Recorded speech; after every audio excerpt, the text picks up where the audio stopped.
cameras concealed on utility poles spark outrage and constitutional concerns in Atlanta. The discovery of unmarked boxes containing surveillance cameras affixed to utility poles outside the homes of Atlanta residents involved in the opposition movement against the Cop City Police Training Center has ignited a firestorm of controversy. Residents and advocates alike have denounced the tactic as creepy and corrosive, raising serious constitutional concerns about unwarranted surveillance and potential violations of privacy rights. This development follows years of escalating state surveillance targeting individuals actively opposing the $109 million training center, a pattern of actions that includes persistent police surveillance, tailing residents in marked patrol vehicles, and disturbing nighttime disruptions such as the blaring of sirens outside bedrooms at 3 a.m.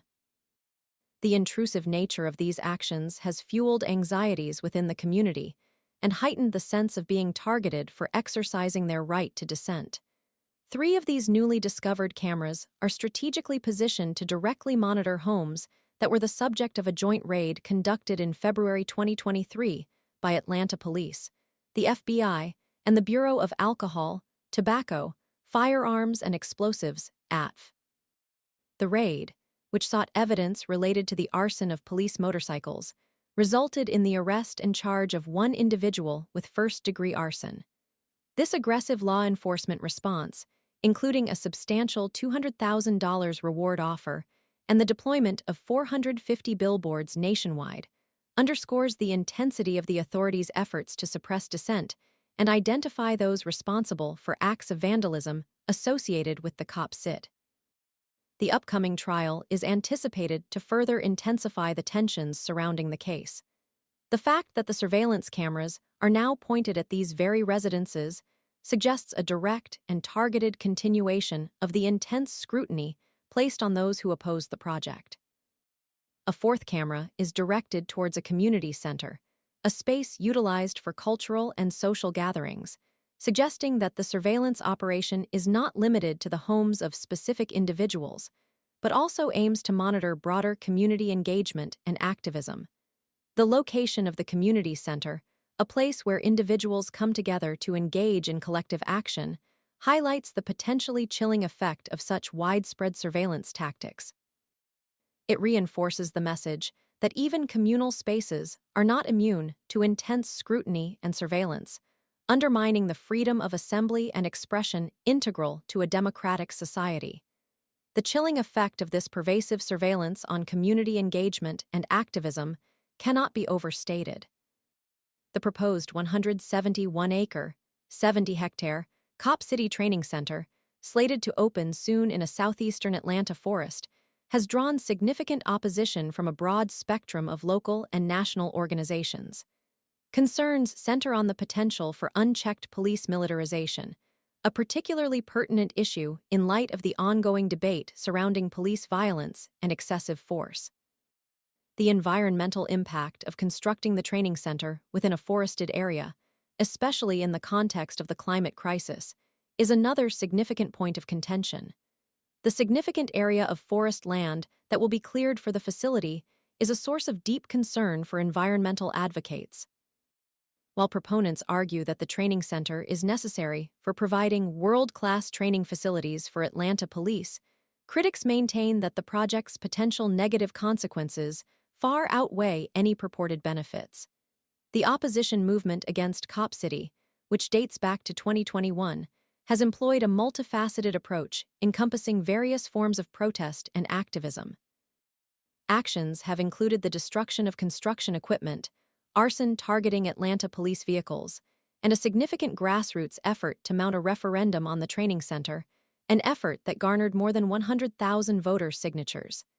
This significant level of public participation represents a historic level of engagement in city council meetings, illustrating the depth of community concern about this project.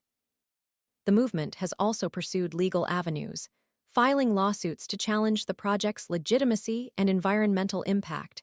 The diversity of protest methods, from direct action to legal challenges, demonstrates the breadth of community engagement and resolve in opposing this project. The numerous protests and involvement of national environmental and civil rights groups have amplified the visibility and reach of the movement. Residents of one of the surveilled houses first noticed the cameras in the fall. The presence of these cameras has added another layer of distress to the already strained relationship between residents and law enforcement. The actions taken by the police, from raids to the ongoing surveillance, have generated a palpable climate of fear and distrust.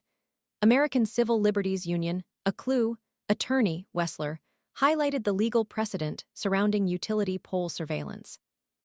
She noted that the highest courts in Massachusetts, Colorado, and South Dakota have determined that long-term surveillance of homes via utility pole cameras requires a warrant.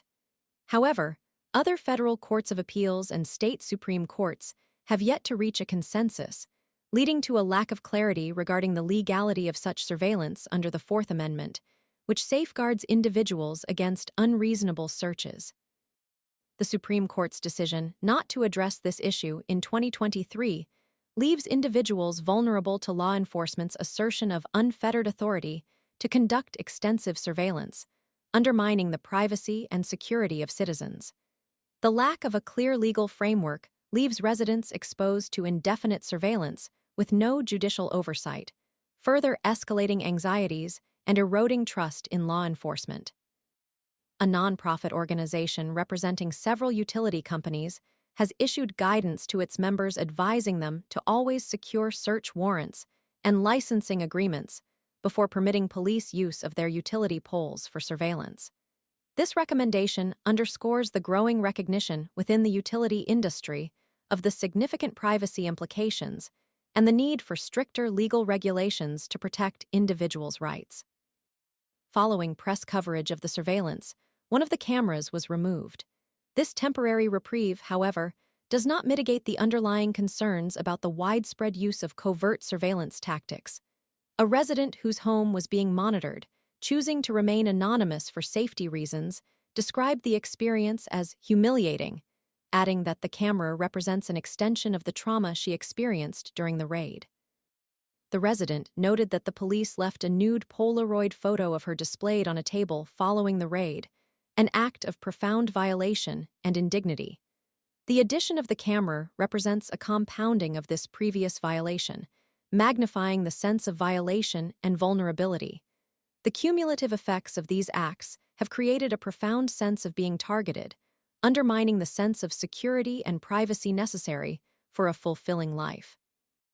The resident's account highlights the deep psychological impact of such intrusive surveillance, reinforcing the broader concerns about the potential for abuse and the erosion of fundamental rights. The persistent surveillance serves as a potent reminder of the intrusion into the privacy and security of those involved in protesting the construction of the Cop City Police Training Center. The situation underscores the critical need for robust legal protections against unwarranted surveillance and the importance of ongoing efforts to safeguard fundamental rights in the face of aggressive law enforcement tactics.